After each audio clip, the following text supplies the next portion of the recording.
Friends, ये video आपको एक बहुत ही बड़े कन्फ्यूजन से बाहर आने में आपकी मदद करेगा और वो कन्फ्यूजन है नॉट, नो और नन के यूज को लेकर। बहुत से व्यक्ति इन तीनों को एक ही समझ लेते हैं, जबकि ऐसा करना गलत है। तो फ्रेंड्स, चलिए आज इस कन्फ्यूजन को बहुत ही आसान तरीके से दूर करने के लिए स्टार्ट करते हैं आपका ये वीडियो। फ्रेंड्स, सबसे पहले लेते हैं नॉट, जिसका मतलब होता है नहीं।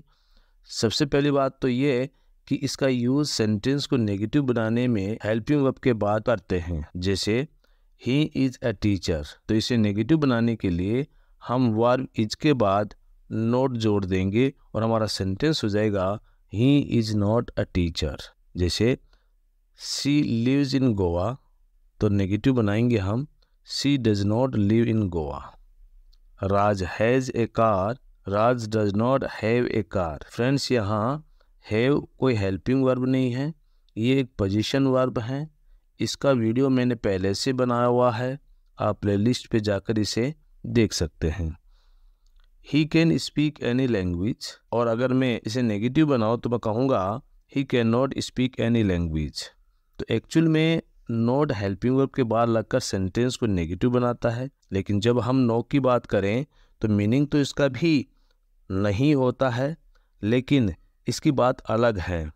इसका यूज़ किसी नाउन वर्ड के पहले एक डिटर्मिनर के रूप में होता है। कैसे देखो, जब आप कहते हैं सम मिल्क, मतलब हुआ थोड़ा दूध। जब आप नो का यूज़ करेंगे तो हम कहेंगे नो मिल्क, यानी कि कोई मिल्क नहीं। जब आप कहते हैं सम वाटर, तो नो का यूज़ में no water. A little money, no money. A little knowledge, no knowledge.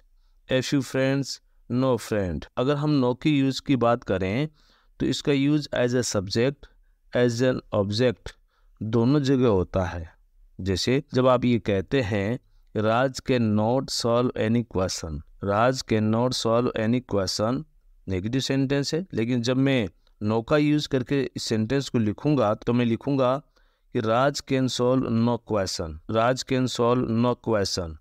यहाँ पर इसका भी वही मीनिंग है जो Raj can not solve any question का। यहाँ नो क्वेश्चन एक ऑब्जेक्ट के रूप में यूज हुआ है। और एग्जांपल लेते हैं, आई हैव ए पेन, तो नेगेटिव में बनाऊंगा इसका I don't have a pen. इस अगर मैं नो का यूज़ करता हूँ तो मेरा सेंटेंस होगा आई हैव नो पेन। तो ऐसे ही जैसे I have no book, I have no idea, I have no chair, I have no time, etcetera. इन सारे सेंटेंसेस में हैव कोई हेल्पिंग वर्ब नहीं है, जिसके बाद आप नोट लगाकर नेगेटिव बनाएंगे। ये एक मेन वर्ब है जो पोजीशन को बताती है, मतलब कि आपके पास कोई चीज़ है। इसे नेगेटिव बनाने के लिए आपको सब्जेक्ट के अनुसार डज नॉट या फिर डू नॉट का प्रेजेंट टेंस के लिए और पास्ट टेंस के लिए डिड नॉट का यूज करना पड़ेगा। अगर हम नो का यूज एज ए सब्जेक्ट के रूप में करना चाहें तो हम कहेंगे no boy is going to Kota. इस सेंटेंस में नो बॉय एक सब्जेक्ट के रूप में यूज हुआ है। और देखिए, जब मैं ये कहता हूँ I saw no man there, no man एक ऑब्जेक्ट है। जब आप कहते हैं कि क्लास में कोई स्टूडेंट नहीं है तो आप कहेंगे there is no student in the class. अब आपको ये कन्फ्यूजन होगा और आप कहोगे कि सर यहाँ देयर दिया हुआ है, ये कहाँ से आ गया। तो एक्चुअल में ये एक ऐसा सेंटेंस है जिसमें कोई सब्जेक्ट नहीं है।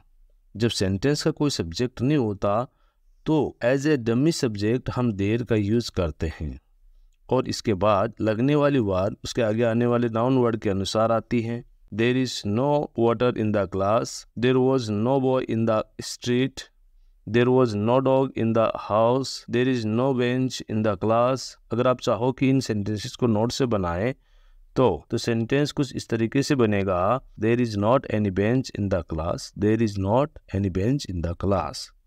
मतलब साफ है कि नॉट प्लस एनी का कार्य अकेला नो करता है।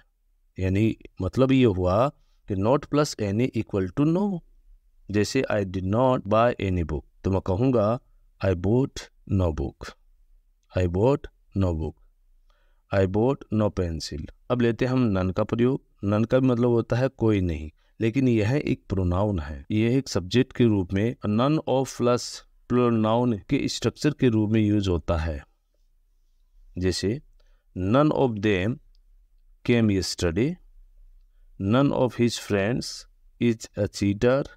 None of the students came out of the class. इसके साथ हमेशा सिंगुलर वर्ब का ही यूज़ होता है। तो फ्रेंड्स, आई होप ये वीडियो आपको काफ़ी इन्फॉर्मेटिव लगा होगा और अच्छे से समझ में आया होगा। तो आज की इस वीडियो में केवल इतना ही। फ्रेंड्स, मिलते हैं नेक्स्ट वीडियो में एक नई इन्फॉर्मेटिव इन्फॉर्मेशन के साथ। Till then, take care, have fun, thanks for watching.